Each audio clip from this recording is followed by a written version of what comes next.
Salut tout le monde, c'est David pour la chaîne Monsieur Caméra et aujourd'hui on va voir deux façons intéressantes d'utiliser le flou directionnel. C'est parti!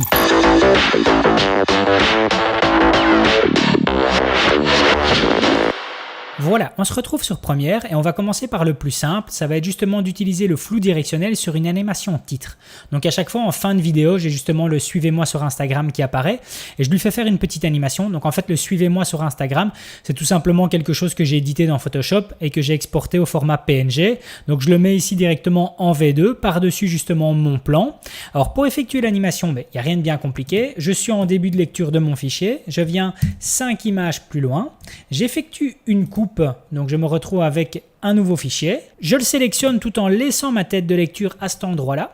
Je vais dans Options d'effet, je mets un point clé au niveau de la position. Et alors je reviens en début de lecture et maintenant je vais changer cette position pour le sortir de l'écran. Donc maintenant, si je lis tout ça, eh bien on obtient cette animation.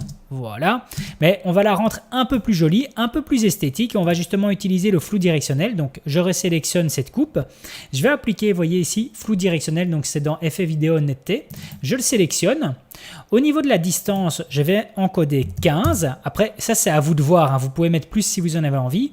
Et au niveau de l'angle, de la façon dont je le fais défiler, moi je mets un angle de 90 degrés. Et maintenant, si je rejoue, on va voir ce que ça va donner. Voilà, vous voyez, là on a ce flou de mouvement, je m'arrête ici comme ça vous le voyez.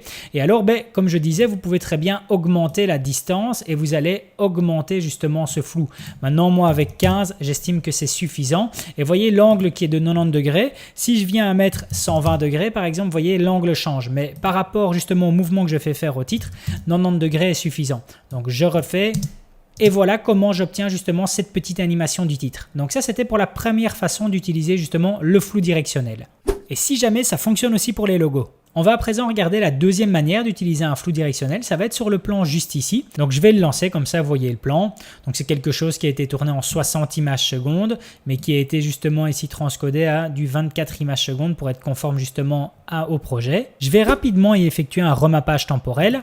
Donc voilà, remappage temporel, vitesse. Je vais venir placer ma tête de lecture à un endroit qui me semble parfait, oui, juste ici c'est très bien. Je viens y apposer un point de contrôle, voilà, comme ça pour ceux qui ne savent pas en plus comment faire un remappage temporel, vous le voyez vite fait. Je fais une petite courbe descendante et je viens augmenter ici la vitesse. Voilà, on va regarder ce que ça donne à 800. Je joue, oui c'est très bien, on va peut-être la ralentir un tout petit peu. On va mettre ça à 700, oui, on va regarder à 700 ce que ça donne. Oui, 700 c'est très bien. Donc vous voyez ici, je joue le fichier, donc je joue le plan. Voilà, donc on a quelque chose qui est sympa, quelque chose de rapide puis de lent. Mais comment on peut améliorer ceci? Eh bien, on va justement s'arrêter au niveau de la courbe. Donc avant ou après, ça c'est un peu à vous de voir, ou en tout cas où s'arrête l'image. Je vais me mettre juste avant. Je vais effectuer une coupe. Je sélectionne de nouveau ce fichier ici, j'y applique un flou directionnel et alors là par contre on va y aller plus mollo, donc moi je vais appliquer une distance de 5 me semble très bien. Au niveau de l'angle, ça c'est toujours un peu à vous de voir, mais généralement je vais laisser aller sur un angle peut-être de 90, oui 90 c'est très bien. Et maintenant on va jouer. Voilà, donc on a quelque chose qui est différent encore, donc on rajoute justement un flou de mouvement vu qu'on a justement cet effet rapide qui est présent et on va avoir ce flou de mouvement supplémentaire. Donc ça c'est vraiment les deux façons avec lesquelles je joue au niveau du flou directionnel. La première ça va être sur l'animation titre, voilà, très pratique. Et la deuxième ça va être justement quand je vais avoir un remappage temporel et si le plan en tout cas s'y permet, j'effectue justement ce petit flou directionnel supplémentaire qui ajoute un petit plus à la vidéo. De nouveau du détail, mais qui rend pas mal. Après, c'est toujours les goûts et les couleurs. Voilà, c'en est terminé pour aujourd'hui. Si vous avez apprécié la vidéo, n'hésitez pas à mettre un pouce bleu, ça me fait plaisir. Et surtout à vous abonner à la chaîne pour être tenu au courant des prochaines sorties. À plus!